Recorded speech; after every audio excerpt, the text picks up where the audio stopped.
Quels sont les outils pour faire sa vidange soi-même? Figure-toi que tu n'as pas besoin de 50 outils.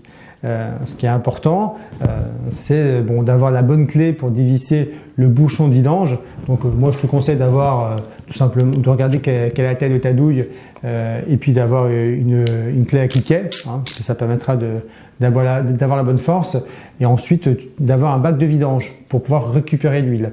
Alors ce bac de vidange, vous pouvez l'acheter sur le marché, hein, il y a plein de fabricants qui proposent des bacs de vidange sympathiques. Après, moi ce que j'ai tendance à faire, j'ai un vieux bidon d'huile que j'ai découpé et ça me permet de constituer mon bac de vidange. Après, par contre, il faut bien récupérer cette huile de vidange et l'emmener au centre de recyclage. Moi, ce que je fais, c'est j'ai une déchetterie à côté de la maison, je stocke mes huiles et puis à un moment donné, je les emmène. Donc voilà. Alors, ça c'est pour déjà vider l'huile du carter.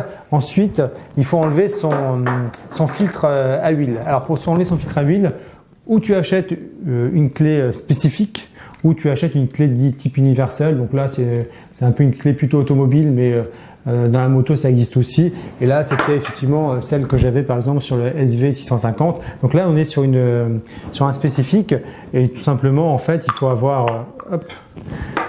la petite clé. Voilà. Et en fait, maintenant, il suffit de venir choper le filtre à huile et le dévisser. Hop. Point important, donc au niveau outillage, il n'y a pas besoin de grand chose. Point important que je tiens à souligner, il faut remplacer le joint de vidange à chaque fois. Donc ne pas négliger ce point-là. Si vous ne connaissez pas la dimension, demandez-la à votre concessionnaire si vous voulez faire vous-même ou achetez-lui directement le petit joint de vidange qui va bien. Moi sur ma KTM, c'est des petits joints en cuivre. J'en ai même plusieurs parce que j'ai plusieurs points de vidange.